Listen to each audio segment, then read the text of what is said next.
بسم الله الرحمن الرحيم.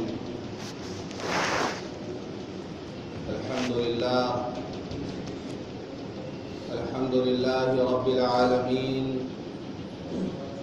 والصلاة والسلام على سيد الأنبياء والمرسلين وخاتم النبيين سيدنا محمد وآله وصحبه أجمعين، ومن تبعهم بإحسان ودعا بدعوتهم إلى يوم الدين. أما بعد، عن عائشة رضي الله عنها قالت: قال رسول الله صلى الله عليه وسلم: خيركم خيركم لأهلي وأنا خيركم لأهلي. رواه الترمذي أو كما قال عليه الصلاة والسلام.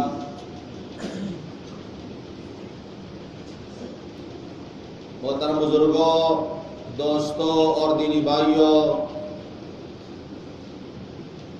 جیسا کہ آپ سب جانتے ہیں کہ گزشتہ کئی جمعوں سے بلکہ کئی مہینوں سے میاں بیوی کے حقوق پہ بیان چل رہا ہے. زوجین کے حقوق کے تعلق سے بہت ساری باتیں آپ کے سامنے آئیں. اللہ تعالی ہم سب کو ان تمام باتوں پر عمل کرنے کی توفیق عطا فرمائے. گزشتہ جمعہ کو میں نے عرض کیا تھا کہ عورت کو 3 چیزیں جو وہ شوہر سے چاہتی ہے، اس کو 3 چیزیں حاصل ہوں، اور تینوں کی شروعات تا سے ہوتی ہے، جس کو یاد رکھنا بہت آسان ہے. تینوں کی شروعات لفظ تا سے ہوتی ہے. نمبر 1 توجہ، نمبر 2 تحفظ، نمبر 3 تعریف. تحفظ یعنی حفاظت فراہم کرنا، توجہ دینا اور تعریف کرنا. اور میں نے یہ بھی عرض کیا تھا کہ اگلے جمعے کو انشاءاللہ 10 وہ بڑی بڑی خرابیاں جو شوہروں کے اندر پائی جاتی ہیں، جن کی وجہ سے گھر کا ماحول خراب ہوتا ہے، گھر میں بے سکونی پیدا ہوتی ہے. کوئی ضروری نہیں کہ ایک مرد میں یہ 10 خرابیاں موجود ہوں، کوئی ضروری نہیں ہے کہ 10 کے 10 کسی ایک فرد میں موجود ہوں. ہو سکتا ہے ان 10 میں سے کسی میں 2-4 ہو، کسی میں 1 ہو سکتا ہے کسی میں 1 بھی نہ ہو. لیکن میں وہ 10 باتیں عرض کیے دیتا ہوں تاکہ اگر کوئی ایک بات بھی کسی کے اندر پائی جاتی ہے تو وہ اس کو دور کرنے کی کوشش کرے، اور اگر وہ اس کو دور کر لے گا تو انشاءاللہ گھر کا ماحول بہت اچھا ہو جائے گا. سب سے پہلی چیز، سب سے پہلی غلطی جو ہوتی ہے وہ یہ ہے کہ بیوی کو نظر انداز کیا جاتا ہے. بیوی کو نظر انداز کرنا. بعض لوگ تو اپنے دوستوں میں بڑے فخر کے ساتھ بیان کرتے ہیں کہ بھائی میں بیوی کو تو بالکل لفٹ ہی نہیں دیتا، میں کوئی توجہ نہیں دیتا. تو نظر انداز کرنا بیوی کو، ہر ایک کے لیے وقت نکالنا، ہر ایک کو وقت دینا، گھر میں مہمان آ جائے ان کے ساتھ بیٹھ کر بات چیت کرنا. لیکن ایک بیوی ہے جس کو آدمی نظر انداز کرتا ہے یہ سمجھ کر کہ یہ تو میری بیوی ہے. وہ صبح سے انتظار کرتی ہے کہ میرا شوہر آئے گا، ہم اس سے باتیں کریں گے، جو ضروریات ہیں وہ اس کے سامنے رکھیں گے. اب شوہر تھکا ہارا آیا، اگر تھوڑا موقع ملا تو باہر دوستوں میں بیٹھ کے گپ شپ اس نے کیا، تھوڑی دیر گھر والوں کے پاس بیٹھا، جب نیند کا غلبہ ہونے لگا تو آ کے بستر پہ لیٹ گیا. یا بعض بہت قابل لوگ ہیں، بہت پڑھے لکھے لوگ ہیں، وہ یہ کرتے ہیں کہ کتابوں کو مطالعہ شروع کر دیتے ہیں. ایک لطیفہ میں نے پڑھا کہ ایک صاحب آئے اور گھر میں رات میں بیٹھ کے کتابیں پڑھنے لگے. اب بیوی بیچاری وہ دائیں بائیں چکر کاٹ رہی ہے کہ کب یہ کتاب پڑھ کر فارغ ہوں گے، مجھ سے بات کریں گے. یہاں تک کہ کتاب پڑھتے پڑھتے ان کو نیند آنے لگی، نیند کا غلبہ ہونے لگا. تو بیوی نے آخری مرحلے میں کہا کہ کاش میں بھی کوئی کتاب ہوتی، کاش میں بھی کوئی کتاب ہوتی جسے آپ گھنٹوں بیٹھ کے دیکھتے. تو میاں نے یہ جواب دیا کہ کاش کہ تم کوئی ڈائری ہوتی جسے ہم ہر سال بدل لیا کرتے. جب شوہر اس طرح کا جواب دے گا تو کبھی بھی بیوی اپنے آپ کو محفوظ نہیں سمجھے گی اور اس کو تحفظ حاصل نہیں ہوگا، گھر کے اندر سکون میسر نہیں ہوگا اگر مرد کے ذہن میں یہ چیز ہے. تو پہلی غلطی یہ ہے کہ بیوی کو نظر انداز کرنا. دوسری غلطی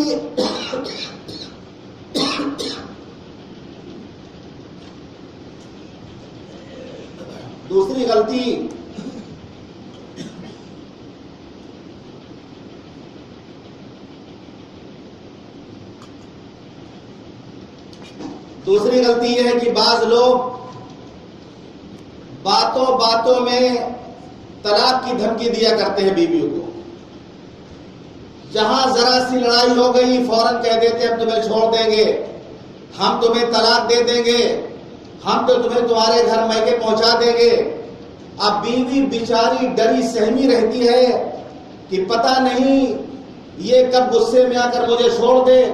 بعض لوگوں کی عادت ہوتی ہے کہ وہ اپنا روب جمانے کے لیے لفظ طلاق کا بہت استعمال کرتے ہیں.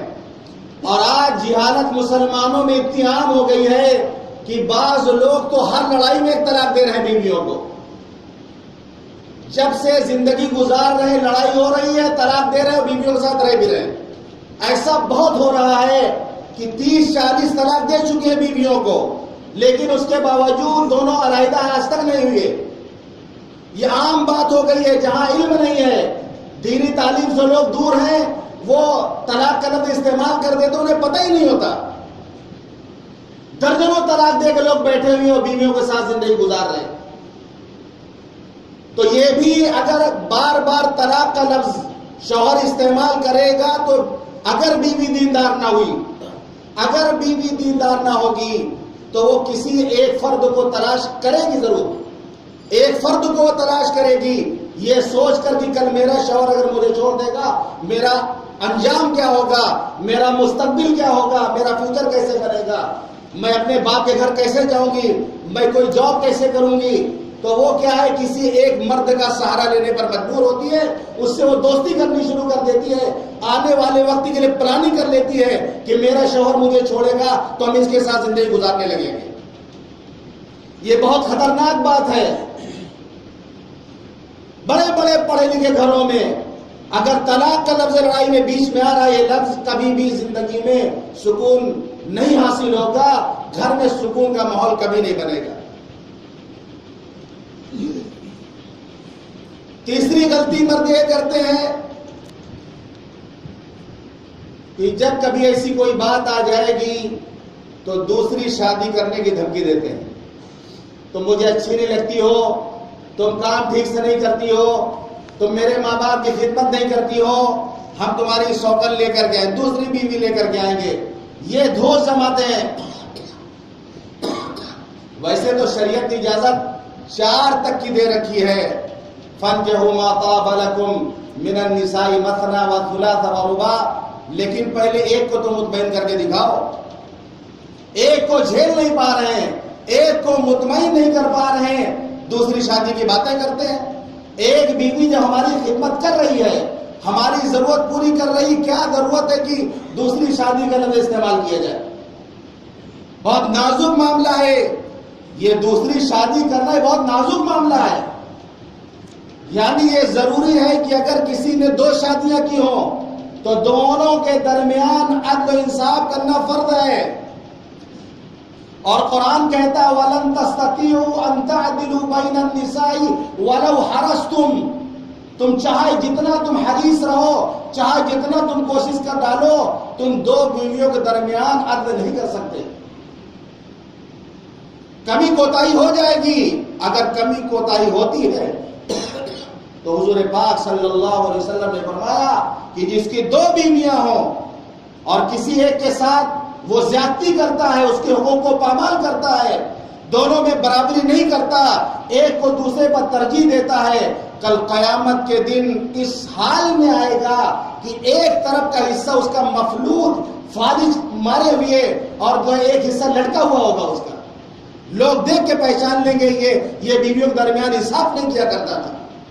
ایک بیوی کو بہت چاہتا تھا، جان دیے رہتا تھا، دوسرے کو اس نے بالکل نظر انداز کر رکھا تھا، تو ایک طرف کا موڈا اس کا لٹکا ہوا رہے گا، یہ اس کی سزا ہوگی. تو اتنا آسان نہیں ہے. اور ہمارے ہاں عورتوں کے لیے بہت بڑی بات ہوتی ہے کہ اس کا شوہر یہ کہے کہ ہم دوسری شادی کر لیں گے، کیونکہ ہمارے ہندوستان کا معاشرہ تھوڑا الگ ہے. ہم دوسرے ملکوں سے ہندوستان کا موازنہ نہیں کر سکتے. ہمارے یہاں کا حال یہ ہے، آپ گھروں میں جائیں، آپ تحقیق کریں، جس نے بھی دو شادی کر رکھا ہے تحقیق کریں. آپ تحقیق کریں گے، نتیجہ سامنے آئے گا کہ جو دوسری بیوی آئی ہے اسی کے پیچھے جان دیے ہوئے ہیں، پہلی بیوی کو چھوڑ رکھے ہیں. بالکل یہ 99% لوگ کر رہے ہیں. اگر معاملہ انصاف کا ہوتا تو شاید عورتیں ایک بار اجازت بھی دے دیتی، جیسے عربوں میں انصاف کا مزاج ہے تو وہاں کی عورتیں اجازت دے دیتی ہیں. لیکن ہمارے یہاں ناانصافی اتنی ہے کہ دوسری بیوی اگر آ گئی پہلی بیوی کو نظر انداز کر دیا جاتا ہے، پہلی بیوی کو ایسی چھوڑ دیا جاتا ہے، نہ تو بیچاری دوسری شادی کر سکتی ہے. فَتَذَرُوهَا كَالْمُعَلَّقَةِ، اس کو لٹکا کے چھوڑ دیا جاتا ہے. اسی طرح وہ زندگی گزارنے پر مجبور ہوتی ہے. تو یہ بہت بڑی بات ہے، یہ بہت بڑی بات ہے کہ بیوی کے سامنے دوسری شادی کا لفظ استعمال کیا جائے. اس سے کیا عورتیں ڈر جاتی ہیں، خوف زدہ ہو جاتی ہیں. ایک واقعہ میں نے پڑھا کہ بیوی شوہر کو صبح کے وقت جگا رہی ہے، فجر کی نماز پڑھ لو. شوہر کہہ رہا مجھے نیند لگی، مجھے سونے دو. وہ کہہ رہی نہیں بھائی، اللہ نے قرآن میں فرمایا ہے نماز پڑھنا چاہیے. تو اس نے کہا کہ قرآن میں یہ بھی ہے کہ ایک سے زیادہ شادی بھی کر سکتے ہیں. قرآن میں بھی تو اللہ نے فرمایا کہ 4 تک شادیاں کر سکتے ہو. بیوی نے کہا بھائی ایسا ہے، سو جاؤ سو جاؤ، اللہ بڑا معاف کرنے والا ہے. گھبرا جائے گی بیوی یہ لفظ سن کر کے. تو تیسری غلطی کیا کرتے ہیں، بار بار دوسری شادی کا لفظ استعمال کرتے ہیں. چوتھی غلطی یہ ہے بے عزت کرنا بیوی کو. عزت نفس اللہ نے ہر ایک کے اندر رکھا ہے. ایک چیز ہوتی ہے خودداری، جسے خودی کہا جاتا ہے، عزت نفس کہا جاتا ہے. ہر ایک انسان، یہاں تک کہ بچے کے اندر بھی یہ چیز ہوتی ہے. مثال کے طور پر ایک چھوٹا سا بچہ ہے، آپ جب اس کو ڈانٹتے ہیں وہ روتا کیوں ہے؟ آپ اس کو جب ڈانٹتے ہیں وہ رونے لگتا ہے کیونکہ اس کے عزت نفس پر ٹھیس لگتی ہے. اس کی عزت نفس پر ٹھیس لگتی ہے کہ انہوں نے مجھے کیوں ڈانٹ دیا. ایک چھوٹا سا بچہ اتنا محسوس کرتا ہے، اس کے اندر اتنا سینس اور اتنا حس ہوتا ہے کہ وہ رونے لگتا ہے. اب اگر بیوی سے کوئی غلطی ہو گئی، گھر میں ماں بیٹھی ہے اور اس کی نند بیٹھی ہے، بھابیاں بھی بیٹھی ہیں، اب سب گھر والوں کے سامنے ڈانٹ ڈپٹ بیوی کو شروع کر دیا.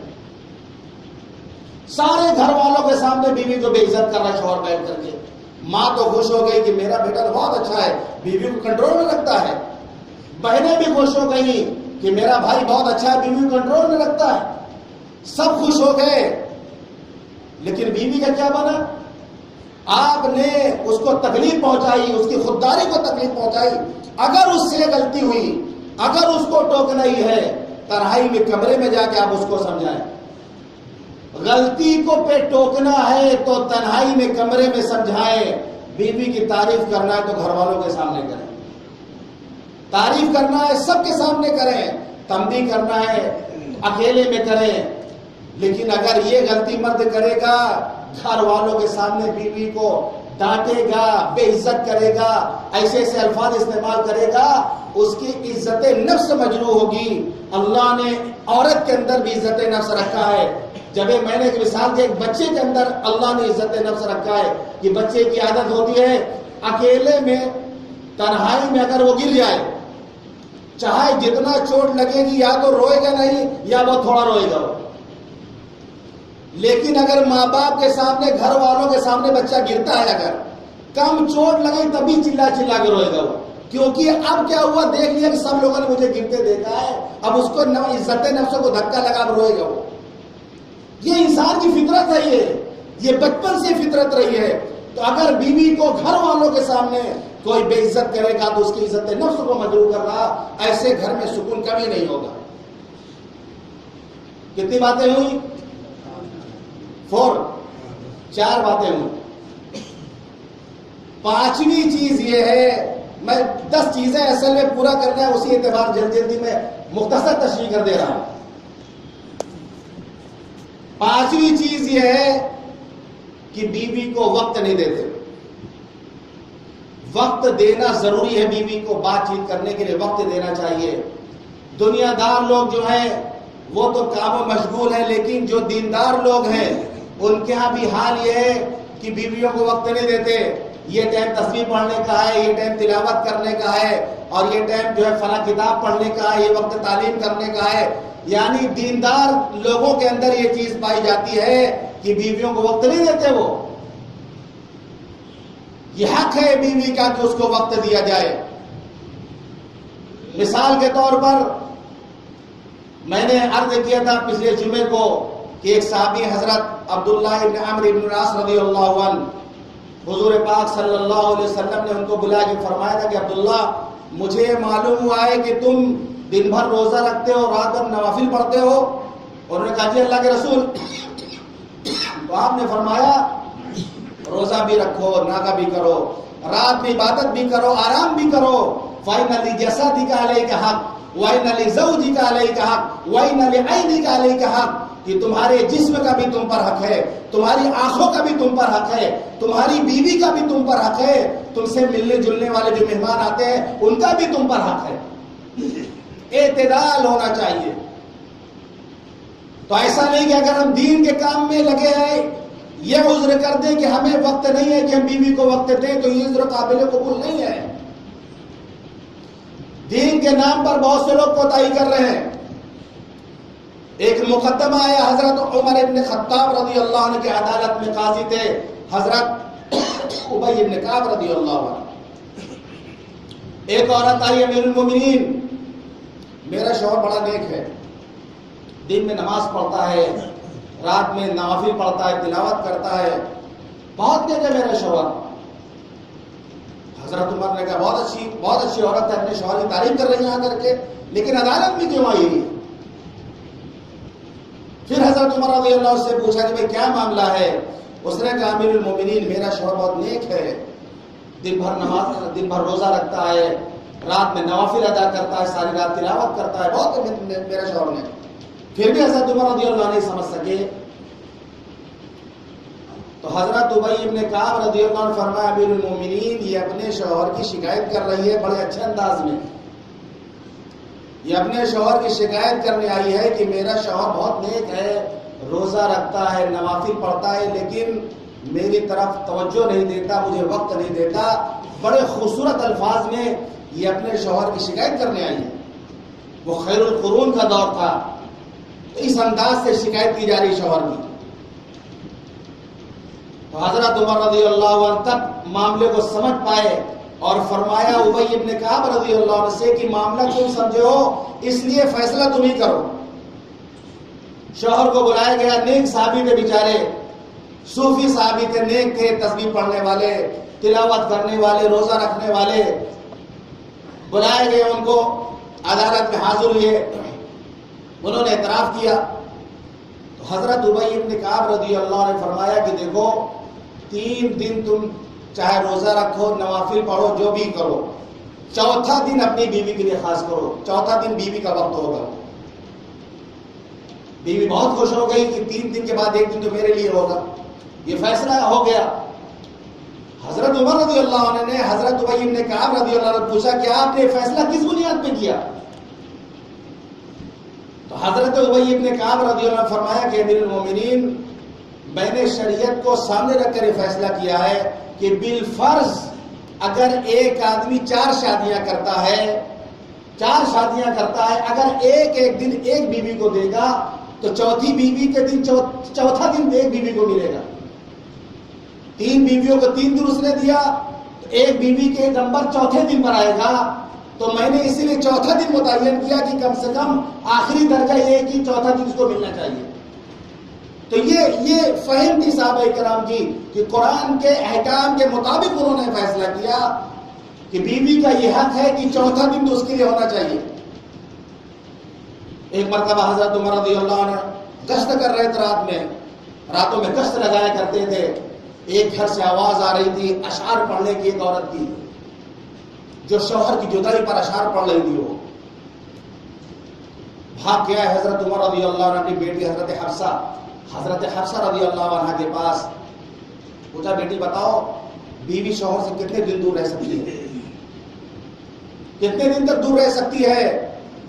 تو حضرت حفصہ رضی اللہ عنہ جواب دیا وہی مدت جو عدت کی متعین کی گئی ہے۔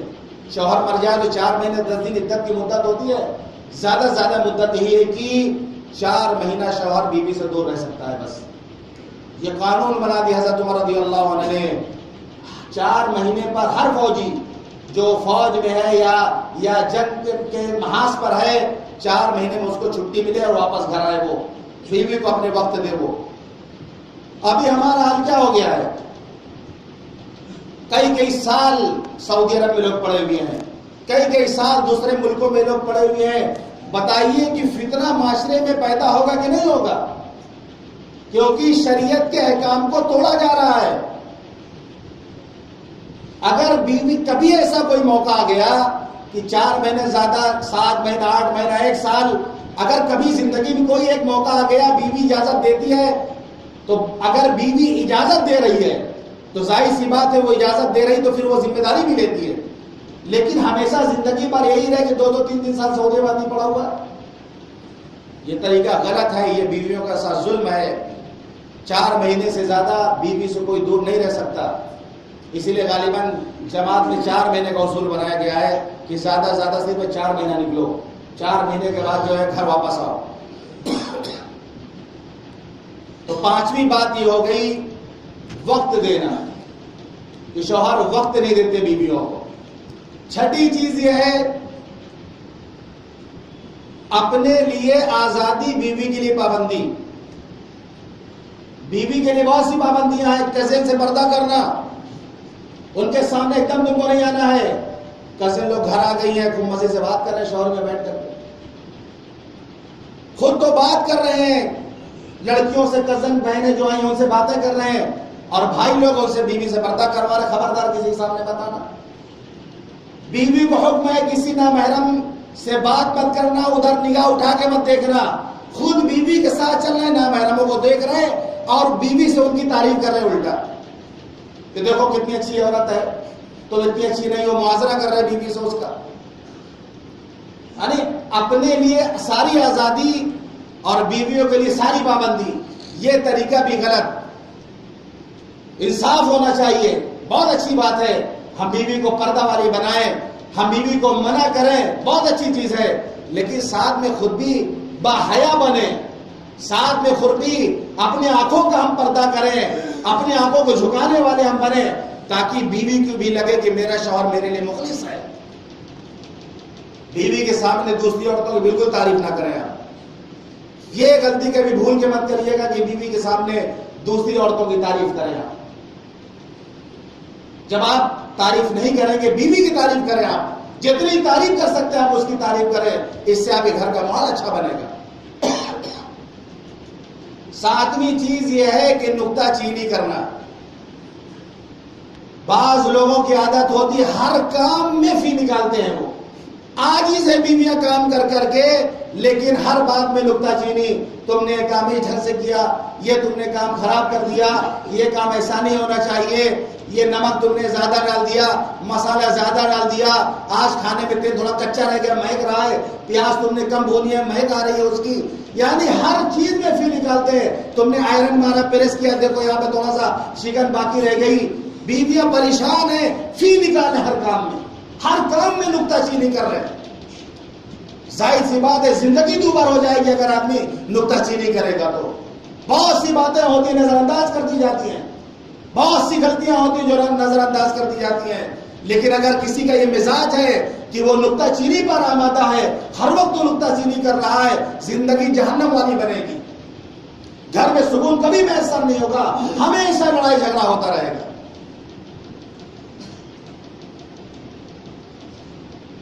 آٹھویں بات یہ، کسی تیسرے فرد کے لیے میاں بیوی آپس میں لڑے. تھرڈ پرسن کے لیے یہ مشاہدے کی بات ہے، میاں بیوی کبھی لڑائی نہیں کرتے. میاں بیوی کی کبھی لڑائی نہیں ہوتی ہے. اگر کبھی لڑائی ہوتی ہے تو تھرڈ پرسن کی لڑائی ہوتی ہے، تیسرے بندے کی لڑائی ہوتی ہے. ساس کو لے کر، سسر کو لے کر، اور جو ہے دیور اور دیورانی کو لے کر، اور گھر میں نندیں ان کے مسئلے کو لے کر، دیور لوگوں کے مسائل کو لے کر. کبھی بھی اگر میاں بیوی میں لڑائی ہوتی ہے تیسرے فرد کی وجہ سے لڑائی ہوتی ہے. تم نے میری ماں کی خدمت نہیں کی، تم نے میرے جو ہے بھائی کا کپڑا نہیں دھویا، اور تم نے ایسا نہیں کیا، تم نے ویسا نہیں کیا، اب لڑائی سٹارٹ ہو گئی. تیسرے فرد کو لے کر یہ کبھی لڑائی نہ لڑے. اور کبھی بھی اگر ایک وقت ایسا آتا ہے کہ شوہر گھر میں داخل ہوا، ماں رو رہی بیچاری بیٹھ کر کے، بیوی کی شکایت کر رہی ہے، کمرے میں داخل ہوئے بیوی رو رہی ہے، ماں کی شکایت کر رہی ہے. ایسے موقع پر ایک طرف اس کا گھر، ایک طرف میں کدا، جائیں تو کہاں جائیں، ایک طرف بیوی ہے ایک طرف ماں ہے. دونوں کی باتیں سنیں آپ، کبھی دونوں کو ایک ساتھ اکٹھا کر کے بات نہ کریں. آپ ماں سے بات سنیں، اگر لگتا ہے بیوی نے کوئی زیادتی کی ہو تو ماں کے سامنے بیوی کو نہ ڈانٹیں، تنہائی میں بیوی کو جا کے سمجھائیں، اور بیوی سے پوچھے، ہو سکتا ہے کہ ماں زیادتی کر رہی اس کے ساتھ، ایسا نہیں، وہ بھی عورت ہو سکتی ہے. یہ نہیں کہ ساری غلطی جو ہے بیوی کی ہوگی. ماں بھی انسان ہو سکتی ہے، اس کو بھی غلط فہمی ہو سکتی ہے. تو اگر ایسا کچھ لگتا ہے تو ماں کو بھی جا کے سمجھانا چاہیے. یہ نہیں کہ میری ماں ہے تو اب اس سے غلطی نہیں ہو سکتی. یہ ذہن میں بیٹھا ہوا ہے. بیوی کو مارنے کو تیار، بیوی کو ڈانٹنے کو تیار، لڑائی جھگڑنے کو تیار، ماں کو نہیں سمجھا سکتے. بھائی سمجھانے میں کیا ہو سکتا ہے، ماں کی بھی غلطی ہو، کیونکہ ماں بھی انسان ہے، تو ساری غلطی ہم بیوی پر نہیں ڈال سکتے ہیں. تو کبھی بھی یہ غلطی نہ ہو کہ تیسرے فرد کی وجہ سے آپس میں لڑائی ہو. یہی وجہ، یہی بنیاد بنتی ہے. نویں چیز یہ ہے الزام لگانا. بعض موقع ایسا آتا ہے کہ کوئی شک پیدا ہو جاتا ہے شوہر کے ذہن میں. پہلی بات تو شک نہیں آنے دینا چاہیے، کیونکہ شک لاعلاج بیماری ہے. آدمی کو کبھی شک ہی نہیں ہونا چاہیے. میں نے ایسے لوگوں کو دیکھا، نیک اللہ والے کو نیت باندھے، میں نے خود اپنی آنکھوں سے دیکھا، اللہ اکبر، نیت باندھے، کہہ رہے ابھی نہیں ہوا، ابھی نہیں، پھر کہہ رہا اللہ اکبر، پھر نیت توڑ دے رہے ابھی نہیں ہوا. یہ میں نے خود اپنی آنکھوں سے، وضو کر رہے، ہاتھ دھو چکے، مسح کر چکے، شک ہو گیا، پتہ نہیں کیے کہ نہیں، پھر سے وضو اسٹارٹ کر دیا. یہ سزا ہے. یہ کبھی بھی شک کبھی بھی مت آنے دیجیے گا. بعض لوگوں کا عادت لگتا ہے شک کی، ہو سکتا ہے پیشاب قطرہ نکل گیا. ایک مسئلہ میں بتا دے رہا ہوں، کبھی بھی اس چکر میں مت پڑیے گا.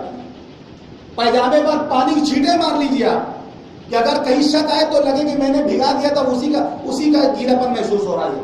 ورنہ اگر شک میں پڑ گئے تو برباد ہو جائے گا، زندگی برباد ہو جاتی ہے شک کی بنیاد پر. کبھی بھی شک مت آنے دیجیے گا. خاص طور سے میاں بیوی درمیان شک نہیں آنا چاہیے.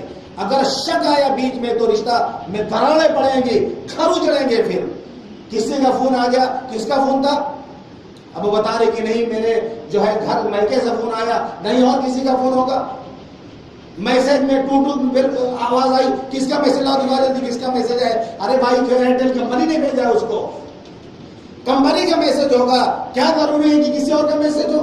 لیکن جب شک ہوگا تو ہر میسج پہ کان کھڑے کر لے گا، وہ ہر فون آئے گا تو جو ہے کمرے کے پیچھے چپکے سے سنے گا، گھر میں داخل ہونے سے پہلے دروازے پر 5 منٹ رک کے سوچے گا کہ گھر میں کیا باتیں ہو رہی ہیں۔ یہ سب غلط باتیں ہیں، منع کیا گیا ٹونے نہیں پڑنا چاہیے۔ تو شک کبھی مت آئیے گا ورنہ الزام لگتا ہے پھر، اور الزام بہت سوچ سمجھ کے لگانا چاہیے۔ ان الذین یرمون المحصنات، جو ہے الزام لگاتے ہیں اچھی بیویوں پر، ان کی سزا یہ ہے کہ 80 جلدہ 80 کوڑے مارے جائیں۔ شریعت میں قانون یہ ہے کہ اگر کسی نے لگا دی عورت پہ تہمت کسی طرح کی، 80 درے مارے جائیں گے، کھال کھینچ دی جائے گی، مار مار کر کے اسلامی قانون ہوگا تو ہے۔ ولا تقبلوا شہادۃ ابدا، پوری زندگی ان کی گواہی قبول نہیں ہوگی۔ نکاح میں گواہ بنانا یہ نہیں چلیں گے، بیوی پہ الزام لگا چکے ہیں، چاند میں ہم دیکھے نہیں چلے گا، تم بیوی پہ الزام لگائے ہو، تم پر حد جاری کی گئی ہے، 80 کوڑے مار کھائے ہو، تمہاری گواہی معتبر نہیں ہوگی، پوری زندگی وہ گواہی کسی چیز میں نہیں دے سکتا، یہ سزا اس چیز ہے۔ آخری بات، تلک عشرۃ کاملہ، 10واں نمبر، بیوی کے رشتہ داروں سے بے اعتنائی برتنا۔ تمہارے ابا ہم کو نہیں اچھا لگتے، تمہاری اماں سے ہم کو بیر ہے، ہم تمہارے گھر نہیں جانا چاہتے، ہمیں وہ لوگ پسند نہیں ہے۔ یاد رکھیے کبھی بھی، بہت بڑی بات بتا رہا ہوں، دل پہ لکھیے گا اس چیز کو، کبھی بھی بیوی کے سامنے اس کے میکے کی برائی مت کریے گا۔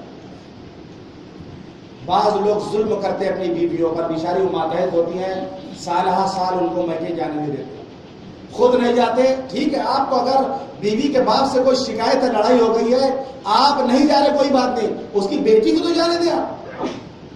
بیٹی کو منع کر دیتے اپنے گھر مت جانا، اپنے ماں باپ سے مت ملنا، ٹیلی فون نہیں کرنا۔ سالہ سال گزر جاتا ہے، بہت سارے ایسے واقعات سامنے آئے کہ بیٹیاں بیچاری والدین مر گئے نہیں جا پائی ہیں۔ یہ ظلم ہے کہ ان کو ان کے والدین سے دور کیا جائے۔ ہماری ماتحتی میں آنے کا مطلب یہ نہیں ہے کہ ان کو جو ہے میکے سے ان کا حصہ ہی ختم ہو گیا۔ یاد رکھیے شریعت میں قانون ہے کہ لڑکی کو میکے میں بھی حصہ ملتا ہے، ہم نہیں دیتے الگ بات ہے، لیکن لڑکی کا ایک حصہ اس کے میکے میں ہوتا ہے، یہ بتانے کے لیے کہ سسرال میں ہونے کے بعد بھی اس کا تعلق میکے سے قائم رہتا ہے۔ یہ نہیں کہ آپ کی بیوی بن گئی تو اب اس کا میکے آپ چھڑوا دیجئے، اس کے جو ہے گھر والوں کا برائی اس کے سامنے رات دن کرے، تانا دیں، شادی کا تانا دیں، جہیز کا تانا دیں کہ دیکھو فلاں کی شادی میں اتنا جہیز ملا، تمہارے ابا نے ہمیں کچھ نہیں دیا۔ بعض لوگوں کی عادت ہوتی ہے، ہمارے ایک پڑوس میں ساتھ تھے، جب دوسروں کی شادیوں میں جاتے تھے ان کی بیوی پر مصیبت آنا۔ میرے پڑوس میں رہتے تھے، میں بچپن میں دیکھتا تھا، شادی سے بارات سے واپس آئے لاٹھی اٹھا کے بیوی کو 4-5 لاٹھی مارتے تھے کہ اس کو اتنا زیادہ جہیز ملا، تمہارا ابا کہے گئے کو دی۔ میں نے خود دیکھا ہے اس واقعے، یہ ظلم ہے، بیوی کو تانا نہیں دینا چاہیے جہیز کو لے کر کے۔ ہو گئے جو ہونا تھا، ماضی کی بات تھی، اب شادی ہو گئی، 10-12 بچوں کے باپ بن گئے آپ، اور اس کے باوجود جو ہے تانا دیا جائے اور اس کے گھر والوں کی برائی کی جائے، تو یاد رکھیے اس کے رشتہ دار اگر آتے ہیں، آپ کے سسرال کے لوگ آتے ہیں، ان کے لیے بھی تگڑا ناشتہ منگوایا، خالی جو ہے چنا چور اور بسکٹ پہ اکتفا نہ کریں، ان کے لیے بھی کیک اور مٹھائیاں اور پھل فروٹ سب کا انتظام کیا جائے۔ جیسے کہ ہمارے فرینڈ لوگ ملنے آتے ہیں تو ان کے لیے ہم انتظام کرتے ہیں، ایسے بہت کم لوگ ہیں، ظاہر سی بات ہے ایسے بہت کم لوگ ہیں۔ اکثریت تو وہ ہے کہ سسرال کے لوگ آ جائیں تو کیا پوچھنا ہے، اور پھر ماشاءاللہ اس دن تو کئی مرغیاں بھی بیوہ ہو جاتی ہے، اس دن کیا پوچھنا ہے، بہت کم ایسے لوگ ہوتے ہیں، تو خیال رکھتے ہیں ماشاءاللہ۔ لیکن اگر کسی کے اندر، میں نے جیسا کہ عرض کیا تھا، ہو سکتا ہے کسی کے اندر یہ خرابی ہو، یہ 10 باتیں میں نے عرض کی، ان 10 باتوں کو اپنی زندگی میں کبھی مت لائیے گا۔ انشاءاللہ آئندہ جمعے کو میں وہ 10 باتیں بتاؤں گا جو شوہر کو اختیار کرنا چاہیے، وہ 10 باتیں اختیار کرے گا تو انشاءاللہ گھر جنت کا نمونہ بنے گا، زندگی میں سکون اطمینان حاصل ہوگا۔ اللہ تعالی ہم سب کو کہنے اور سننے سے عمل کرنے کی توفیق عطا فرمائے۔